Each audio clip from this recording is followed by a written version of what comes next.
80 minutes. That's all it took.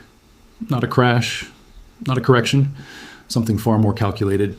Gold didn't just fall. Silver didn't just slip. $1 trillion vanished. And the clock?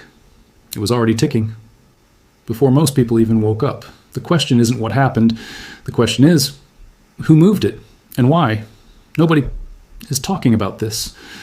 Welcome back, my friends, to Currency Archive. If you've been here before, you already know, we don't do noise here, only signal.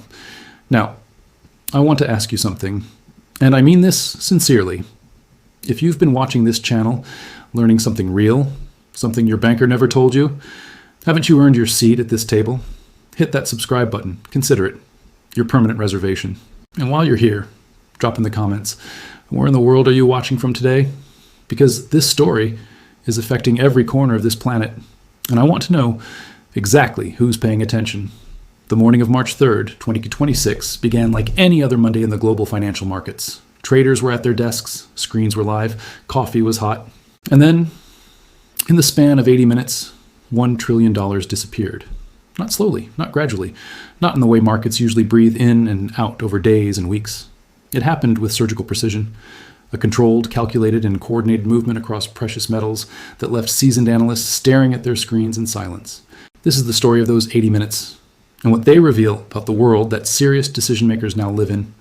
For weeks leading up to this moment, analysts who were paying close attention had been watching a very specific number, the 150 exponential moving average on the hourly silver chart, sitting near the $90 mark. In technical analysis, this level is not just a line on a screen. It is a psychological and structural boundary. It is the line that separates controlled selling from uncontrolled collapse. When price holds above it, confidence remains. When price breaks below it on a confirmed hourly close, the floor is gone. The warning had been issued clearly, publicly, and on the record. If silver lost that 150 EMA on an hourly close near $90, the next destination was $84.90, and potentially lower. The audience that heard that warning had a choice: act on documented analysis, or wait. By the time Monday morning arrived, the wait was over. Western spot silver opened the session and immediately showed stress. There was no gradual decline. There was no series of lower highs giving traders time to respond. The move was vertical, aggressive, and almost instantly the $90 level that had been the subject of so much attention was not just broken, it was abandoned. Within minutes, spot silver had collapsed through $88, then $85, then further. By the time the 80-minute window closed, Western spot silver was sitting at $79 per ounce. Western silver futures were trading at $81. In percentage terms, silver had dropped between 10 and 11% in a single continuous session window. For context, a 10% move in a single asset in a single day is considered a major market event. A 10% move in 80 minutes in one of the world's most traded commodity markets is something else entirely. That something else does not yet have a clean name in mainstream financial media. But among those who study market structure and institutional behavior, it has a very specific meaning. Simultaneously, gold was not spared. Gold dropped 2% during the same window, raising approximately $740 billion in combined market capitalization. It was a significant move. It captured headlines. But silver's 11% collapse told a different story. When gold drops 2% and silver drops 11% in the same window, the ratio between them shifts violently. That shift is not accidental. It is the fingerprint of concentrated directional selling, the kind that does not come from panicking retail investors liquidating positions in fear. Retail investors do not move silver 11% in 80 minutes. That kind of movement requires scale. It requires positioning. And it requires coordination across instruments, exchanges, and time zones simultaneously.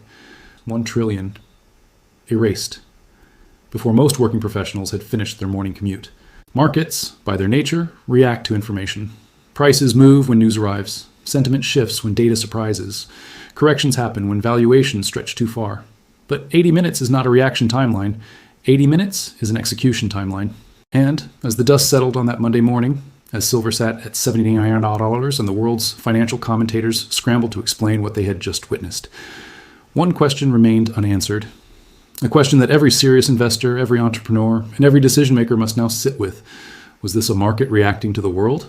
Or was this the world being told what the market had already decided? While silver was bleeding out on the charts, nobody was looking at the room next door. That was the first mistake. Because on the morning of March 3rd, 2026, the silver collapse was not happening in isolation. It was not a single instrument having a bad day. It was not one market catching a cold while the rest of the world stayed healthy. Every major financial market on the planet was moving, simultaneously in the same direction, with the same energy. And when everything moves together like that, serious analysts do not call it coincidence. They call it architecture. The dollar woke up. First, before silver broke, before gold stumbled, before the European indices opened in the red, the US dollar was already moving. On that Monday morning, the dollar index surged 1%, pushing itself to levels not seen since January 15th of the same year. To the casual observer, 1% sounds small, manageable, almost irrelevant. But in currency markets, 1% in a single session is not small. It is a statement. And that statement landed directly on the chest of every commodity priced in US dollars. Here's the mechanism that most people never learn, because most people are never taught it deliberately. When the dollar strengthens aggressively, commodities priced in dollars become more expensive for every buyer operating in a different currency. Demand contracts, selling pressure increases, prices fall. This relationship is not accidental, it is structural. And those who control the timing of dollar movements understand exactly what that surge will do to silver, to gold, to oil before it happens. The dollar did not rise because the economy suddenly became strong that morning. The dollar rose because someone needed it to rise. Europe was already on fire. While American traders were watching silver implode, European markets had already opened their session in visible distress. The DAX, Germany's premier stock index and one of the most closely watched indicators of European economic health, dropped 4% that same morning. NASDAQ futures were down 2.5%. S&P 500 futures were sitting 2% in the red. On any normal day, a 2% move in S&P futures is the kind of number that stops conversations in boardrooms. It triggers risk management protocols. It sends portfolio managers reaching for their phones. On this particular morning, it was almost background noise, because what was happening in the European energy market was loudest signal of all, and almost nobody in the precious metals community was connecting the dots. The energy signal. Everyone ignored. European natural gas did not have a bad day on March 3rd, 2026. It had a historic 2 days. On the day before the silver bloodbath, European natural gas surged 50% in a single session. Then, on the morning of the silver collapse itself, it surged again, another 20 to 22%. In 48 hours, European natural gas had gained over 70%. Let that number settle for a moment. 70% in 2 days, in one of the most critical energy commodities on the planet. Energy prices at that scale do not move because of weather forecasts. They do not move because of seasonal demand adjustments.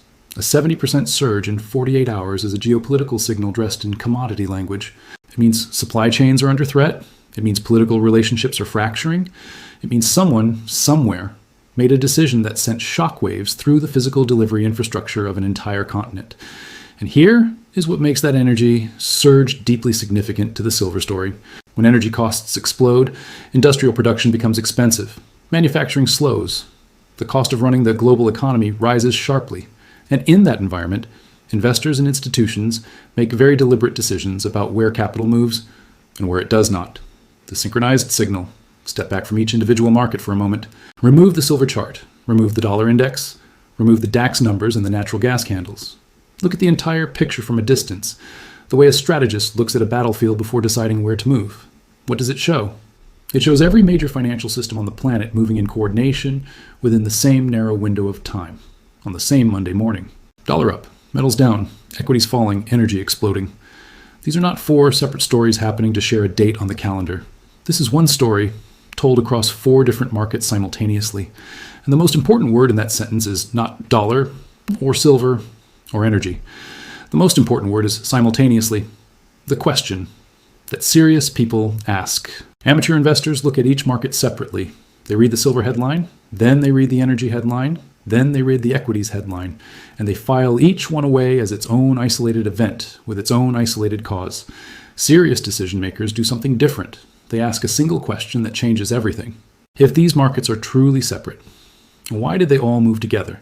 And once that question is asked honestly, once it is pursued with data rather than dismissed with comfort, it leads directly into the structure underneath the surface, the architecture of managed markets, the blueprint that explains not just what happened on March 3rd, but why it was always going to happen. Exactly like this. There's a question that most people never ask, not because they lack intelligence, not because they lack access to information, but because the answer is deeply uncomfortable. The question is this: how does $1 trillion disappear from a market in 80 minutes? and the world's financial media spends the next 24 hours explaining it as normal? The answer to that question is not found in the price charts. It is not found in the economic data releases. It is not found in the commentary of the analysts who appear on television with confident voices and carefully chosen words. The answer is found in the architecture, the invisible infrastructure that sits beneath the surface of every major commodity market on the planet, silent, structural, and extraordinarily powerful. The paper world that rules the physical. One, most people who invest in silver believe they understand what silver is. They think of the metal, the physical object, the bar sitting in a vault, the coin held in a hand. What they do not fully understand, and what the financial system has never been particularly eager to explain, is that the silver market they are actually participating in is not primarily a physical market. It is a paper market. The COMEX, the commodity exchange based in New York, is where the price of silver is officially discovered. It is where the number that appears on every screen, every app, and every financial terminal in the world is determined. When on COMEX, silver does not trade primarily as a physical metal. It trades as contracts, futures contracts, paper instruments, promises to deliver silver at a future date, the vast majority of which are never actually settled in physical metal. They are opened, traded, and closed entirely within the paper system. On the morning of the March 3rd collapse, the COMEX silver market was carrying thousands of active contracts representing tens of millions of ounces of silver on paper. The critical insight, the one that changes how everything looks, is that the volume of paper silver trading on COMEX dwarfs the amount of physical silver that actually exists in registered vaults available for delivery. When paper supply is infinite, price is manageable. And managed price is not a market. It is a mechanism. The institutional fingerprint engineered selling events leave fingerprints, not the kind that appear in mainstream reporting, not the kind that trigger regulatory investigations in real time, but the kind that serious market analysts find when they look at the positioning data, the commitment of traders reports, the delivery notices, the warehouse receipts, with patience and precision. The pattern that emerges from historical silver events is remarkably consistent. Large institutional players, the kind with balance sheets that dwarf the GDP of mid-sized nations, accumulate short positions in the paper silver market during periods of relative calm. They build these positions quietly over weeks and months, using instruments and vehicles that do not immediately signal their intent to the broader market.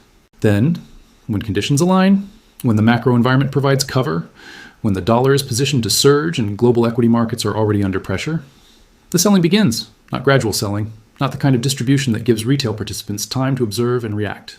Concentrated, vertical, overwhelming. The kind of selling that breaks technical levels, triggers algorithmic stop losses, forces leveraged positions into liquidation, and accelerates the decline far beyond what the initial selling pressure alone would have produced. This is not conspiracy. This is market structure. And it has a historical record that stretches back decades. East versus West, the divide that exposes everything. While COMEX silver was being demolished on the morning of March the 3rd, something contradictory was happening on the other side of the planet, in Shanghai, in Shenzhen, in the physical precious metals markets of China, where silver trades not as a paper promise, but as a tangible, deliverable commodity. Premiums were not collapsing, they were elevated. The premium on physical silver in Eastern markets was sitting significantly above Western spot prices. Dealers reported tight supply, buyers were present. Demand for the physical metal had not evaporated simply because a number on a COMEX screen had dropped 11%. This divergence is the single most important data point in the entire silver story, because it reveals a fundamental truth that the paper market works very hard to obscure. The price on the screen and the value of the metal in your hand are not always the same thing. When paper price collapses and physical demand holds firm, that is not a sign of a broken market. That is a sign of a market being broken deliberately. The retail investor, last to know, first to lose. In every engineered market event across modern financial history, the sequence is almost always identical. Institutional players position first. They build their short exposure during the quiet period. They know where the technical levels are. They know where the stop losses cluster. They know which price points will trigger algorithmic selling cascades. Then the event is executed. Prices collapse. Retail investors, the individuals watching their portfolios on smartphone apps, the entrepreneurs who allocated a portion of their savings into precious metals as protection, see red numbers and make emotional decisions. They sell into the collapse. And in selling into the collapse, they transfer their position at the worst possible price directly to the institutions that manufactured the fear in the first place. This is not a new story. It is the oldest story in modern finance. Repeated, refined, and executed with greater precision every single time. The blueprint laid bare. What happened on March 3rd, 2026 was not an accident of markets. It was not the natural result of economic forces finding their equilibrium. It was the execution of a blueprint built on paper dominance over physical reality, on institutional positioning before retail awareness, on the deliberate use of macro conditions as cover for concentrated market operations. $1 trillion did not simply vanish that morning. It moved from one set of hands into another. And the tragedy, the part that serious decision makers must confront with absolute honesty, is that for most people watching the numbers fall on their screens, they never saw whose hands were waiting at the bottom. There is a moment that separates two very different kinds of people, not separated by wealth, not separated by education, not separated by access to information, because in the age of the internet, information is available to nearly everyone. They are separated by a single ability, the ability to remain calm when everything around them is designed to produce panic. On the morning of March 3rd, 2026, when silver was sitting at $79 and $1 trillion had evaporated from precious metals in 80 minutes, two groups of people were looking at the exact same numbers. One group saw devastation, the other group saw a door. The anatomy of panic, and why it is manufactured. Panic in financial markets is not a side effect of volatility. In managed market events, the kind that leave the fingerprints discussed in Part 3, panic is the product. It is what the operation is specifically designed to generate, because panic produces sellers, and sellers at the bottom of a manufactured collapse are the single most valuable resource an institutional player can access. When a retail investor watches their silver position drop 11% in 80 minutes, the psychological pressure is immense. The human brain, wired for survival, not financial strategy, interprets rapid loss as danger. It demands action. It screams that something must be done before the situation gets worse. And so positions are closed, holdings are liquidated. Silver purchased at $90 is sold at $79. The loss is locked in permanently. And on the other side of that transaction, sitting quietly, is the institutional hand that designed the entire sequence from the beginning. Understanding this mechanism does not make the emotional pressure disappear, but it transforms the context entirely. Panic, once recognized as a manufactured instrument, loses most of its power. What history says happens next. The March 3rd silver event did not occur in a historical vacuum. Serious analysts who study precious metals, market structure across decades, will identify a pattern that repeats with remarkable consistency following engineered sell-downs of this magnitude. The pattern is this. After concentrated institutional selling drives silver to an extreme low, after retail participants have been shaken out of their positions at maximum pain, the physical market begins to reassert itself. Eastern premiums, already elevated during the collapse, rise further. Physical dealers report tightening supply. The divergence between paper price and physical availability widens to a point where it can no longer be sustained without fracturing the mechanism that created it. And then, the recovery begins, not gradually, not in the gentle, manageable way that allows latecomers to position comfortably, violently, rapidly, in the same vertical manner that the collapse arrived, all but in the opposite direction. History shows that the most powerful silver recoveries in modern market memory have followed precisely these kinds of engineered lows. The 2011 silver move, the 2020 recovery, every major precious metals bull run that serious investors point to as generational wealth building opportunities, the $1 trillion wipeout of March 3rd, sits inside that same historical sequence. Physical versus paper. Where real value survives. The single most important strategic distinction that emerges from the anatomy of managed markets is the difference between paper silver and physical silver. Paper silver, futures contracts, ETFs, leveraged instruments, exists entirely within the system that manufactured the collapse. It is subject to the same mechanisms. It carries the same vulnerabilities. When institutions decide that paper price needs to move in a specific direction, paper holdings move with it, violently, without warning. Physical silver operates on a different logic entirely. A silver bar sitting in a private vault does not get margin called. It does not trigger algorithmic stop losses. It cannot be shorted by an institution with a balance sheet larger than most governments. Its price on a screen may be manipulated, but its existence, its physical reality as a finite, tangible, industrial, and monetary metal cannot be manufactured out of existence by a futures contract. This is why serious long-term capital, the kind managed by individuals who think in decades rather than days, consistently moves toward physical metal during and after events exactly like March 3rd. Not because physical silver is without risk, but because it is the one instrument in the precious metals complex that sits outside the paper architecture designed to control it. What institutions do after they create the fear. Here is the part of the story that mainstream financial media will never report cleanly. After the manufactured collapse, after the retail liquidation, After the panic selling transfers positions from weak hands to strong ones at the lowest possible price, the institutions that executed the operation begin quietly rebuilding their long exposure, not through the loud, visible channels that would alert the broader market, through the same patient, methodical accumulation that preceded the event itself, physical purchases through intermediaries, strategic positioning in mining equities, long-dated option structures that benefit from a recovery in price. They manufactured the low, and then they bought it. This is not speculation. This is the documented behavioral pattern of large institutional players across every major commodity market manipulation event that has been studied, litigated, and in some cases prosecuted over the past 3 decades. The blueprint is not secret. It is simply ignored by the majority, because the majority is too busy reacting to the collapse to study who is quietly positioning for what comes next, the strategic framework for what comes next, for the business community, for the entrepreneurs, for the serious decision makers who have followed this analysis from part 1 to this final section.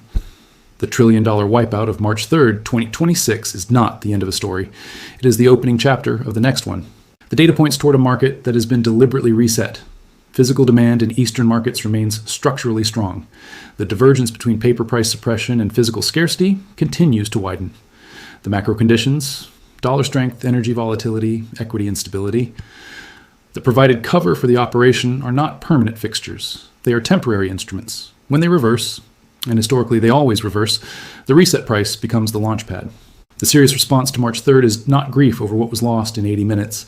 It is a clear-eyed assessment of what was created, an entry point, a historical precedent, a documented moment where $1 trillion moved from unprepared hands into prepared ones, and where the next chapter of the silver story quietly, deliberately began. The final warning. The $1 trillion bloodbath of March 3rd, 2026 will be remembered in one of 2 ways. By most, as the day silver crashed. By the few who understood its architecture, as the day the most important buying opportunity in years was manufactured, delivered, and handed to those calm enough to recognize it. Markets that are moved can be moved again, in both directions. The only question that remains, the question that every person watching this must answer for themselves, is devastatingly simple. When the next 80 minutes arrives, which group will you be in?